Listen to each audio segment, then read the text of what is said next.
yow yaa posé question yi commencé ak dégloo waay ak dégloo waay ak dégloo waay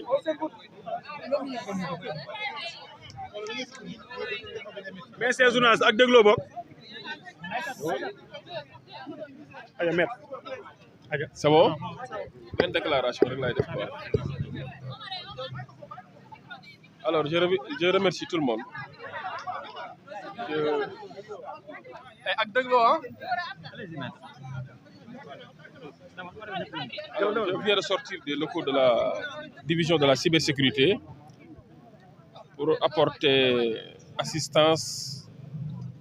au sieur Assane Gueye, alias Azoura, et El Hadj Ousseynou Diakhaté. Ils font l'objet d'arrestation tout à l'heure ce matin pour des propos que les enquêteurs ont jugés contraires aux bonnes mœurs. Alors, je dois rappeler que jusqu'ici, ils bénéficient de la présomption d'innocence, que Azoura, notamment lui en ce qui le concerne, est gravement malade et on a eu à déposer son dossier médical. Comme on a eu à rappeler son passé pénal, ainsi que les persécutions qui lui ont valu que sa santé soit dégradée au point qu'il ne jouit pas de toutes ses facultés, aussi bien mentales que physiques.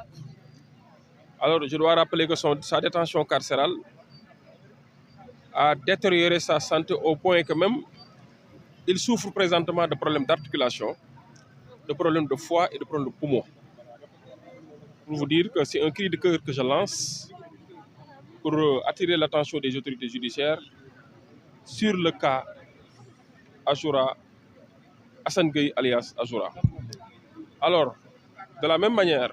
son frère El Hadj Ousseynou Diakhaté, dit Kairé 220,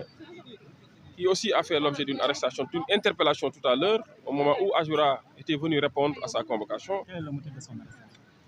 Lui aussi, on lui a sorti des vidéos, comme quoi que dans ces vidéos, il avait tenu des propos qui étaient contraires aux bonnes mœurs. Alors, je dis et je répète que pour le moment, ils ne sont pas encore en position de garde à vue. On est à l'étape des auditions. Les auditions seront terminées et les autorités vont rendre compte à la hiérarchie pour voir la suite et la conduite à tenir. waaw may wax ni maa ngi gërëm ñëpp di sant ñëpp maa ngi jóge léegi ci cybersécurité fi nga xamante ni jamono jii may wax ak yéen Assane Gueye ñu koy wax Azoura Fall ak El Hadj Ousseynou Diakhaté ñu koy wax El Hadj Ousseynou Kairé ñu koy wax Kairé 220 ñoom ñaar ñu ngi ci biir ci gàttal liñ leen di toppee wala li tax ñu leen di déglu mooy dañoo yëkkati ay kàddu yoo xamante ni nii àndul ak worma. Alors fi ma njëkk a bëgg a leeral mooy rawatina bu kaawu Assane Gueye ku ko xool xam ni ku feebar la te yemuñu si wax feebar bi dañoo indi këyit bi mandarga feebar bi fan yi si ginnaaw demoon nañu évacuer ko ba Maroc pour kër docteur saytu yaramam. beneen bi mooy ñëpp xam nañ ni jamonoy régime bii ñu génn nekkoon na nit ko sonnoon parce que jàppoon nañ ko. parce que Facebook bañ ko jàppee yóbbu ko kaso daanaka fa la wér-gi-yaramam fa la ko ñàkkee ba tey jii may wax ak yow te wér-gi-yaram gi dem na ba laal li ma tuddee articulation yi ak tànk yi laal na xëtër yi maanaam poumon yi waaye laal na res bi loolu nag comme andi nañ këyit yu koy firndeel war na attirer l'attention ñi nga xamante ji ñooy war a statuer ci sooram wala ci kaawam pour ñu bàyyi xel loolu tamit. ñaareel bi mooy mbir mi daf ko jàpp ba xaw a altérer même son état mental maanaam Azoura ku ko xool sax xam ni am na lu des. alors waxuma ko nag pour trahir le secret de l'enquête mais dama koy wax pour alerter parce que daanaka prison moo nekk li nga xamante ni en 70% voire 80% moo yàq jëmmam moo yàq wér-gu-yaramam moo tamit affecté xel bi. alors li si des rek mooy ñu fàttali ne dañ leen di déglu rek nekkuñu en position de garde à vue moom ak Ousseynou Diakhaté yëpp bi nga xam ne moom mii tamit kenn convoqué ko dafa ñëw fii ànd ak Azoura Fall pour jàppale ko te dégg naa sax si kàddu ñu ni bokkoon na si ñi ko doon ñaax pour mu ñëw uyu si par respect aux institutions judiciaires. alors kon kii ñëw ba fii ànd ak moom yaakaar naa bu amoon lu muy reproché boppam peut-être dina jéem a organiser son injoignabilité wala mu jéem a xool nan lay échapper à l'administration de la justice. waaye def ko dafa ñëw ba fii si buntu bi lañ ko fekkee ne ka topp ñu gars yi nit ñi topp ko mu ànd ak ñoom dem ñoom ñëpp nag bàyyi naa leen ci dal ñu ngi ànd ak dal ànd ak ngëm laaj nañ leen si question yu tontu nañ ci ak dal et en toute responsabilité. li si des nag mooy police àttewul day def enquête rek bu jaree dossier bi jàll dem justice tamit dina si indi li mu ci war a indi si jeexital bu ko jarulee tamit lépp dina yem fii. loolu tamit ça n'a absolument rien à voir ak seen liberté parce que dossier la mais liberté doomu aadama liberté am la. alors liberté googu nag moo wax ne nekkul ni nit yaa ngi ci loxoy police rek que ñàkk nga sa liberté déet parce que mën nañu leen auditionné bu ñu paree ñoom ñëpp ñu ànd ñibbi reste nag à la disposition de la justice. comme mën nañ leen a jël tamit bu fekkee procureur da ko décider ñu jël leen yóbbu leen mais lu mu ci mën a doon nañu bàyyi xel loo xam ne loi moo ko wax rawatina koo xamante ne nii yaramam neexul daanaka xamul doonoon avant muy am problème judiciaire doonatu ko. Azoura ñëpp xam nañ ni ba mu génnee si kaso bi genn wàllu nit la ba tey alors li si des nag dama koy bàyyi kilifa yi ñoom ñooy xool ba xam ndax mbir mi fan lay yem waaye nag témoignage bi ma bëgg andi ci moom rek mooy mu ngi d'abord gërëm soutien yi jóge Pastef ak jóge si Sénégal gépp kilifa yu bari yi mag Pastef woo nañ ko massaw ko ñaax ka sax mu uy ci looloo indi sax tey fajar teel mu egsi fi alors nee na mu ngi gërëm ñëpp di sant ñëpp di wax ni mu ngi gëm yàlla gëm tamit également li nga xam ni moo wundu ba mu indi ko indee ko lii muy dund muy ngëm-ngëmu projet bi ak jàpp ni tamit ñi nga xam ne ñoo ne ko les porteurs du projet dañoo war a ériger wu en sentinelle wala def levée de bouclier pour protéger le projet protéger ñi nga xam ne ñooy les porteurs du projet. loolu moom wax na ma ko mu nekk loo xam ne ba mu ko waxee lu sori ci man la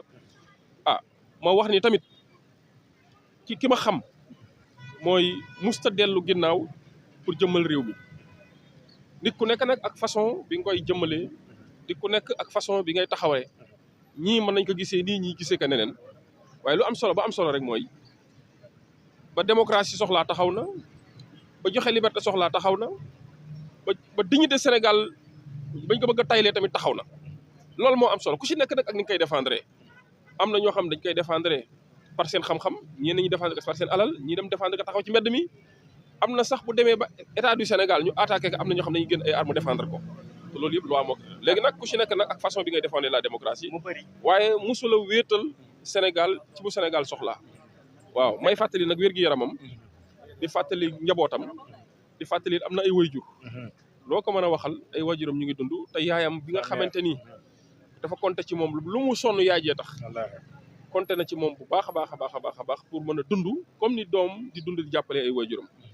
kooku moom tamit baax na ci ma fàttali ko di masawu tamit ay waajuram xam naa li ñuy dund nii métti na di masawu ay seen i am di jàmm yi nga xamante ni ñoo àndoon en période de galère comme jamono ji tamit ñoo àndoon tamit ñoom ñëpp maa ngi leen di masawu di wax ne nag dañu wóolu justice voilà il faut qu'on fasse confiance à la justice. mu bëri ñu naan vidéo bu yàgg la dem nañ sax ba ñu bëri di prévoir des plaintes contre ki nga xam ne moom moo génnee vidéo boobu noonu. ndax loolu am na lu si yoon prévoir. waaw d'accord xam nga yoon dani mbir moom bu fekkee app biñ ko appal pour topp ko jeexul pour délit yi ci bëri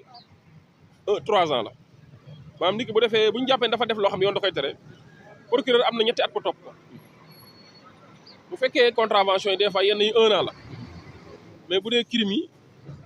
prescription bi 10 ans la alors li ñu seetlu rek mooy te mu wax ko waxuma li mu wax ci enquête bi mais li ñëpp xam mooy nee nañ lu am 9 mois la déjà vidéo bi ñu génn am na 9 mois léegi man sama interrogation ak sama question mooy kan moo ko génn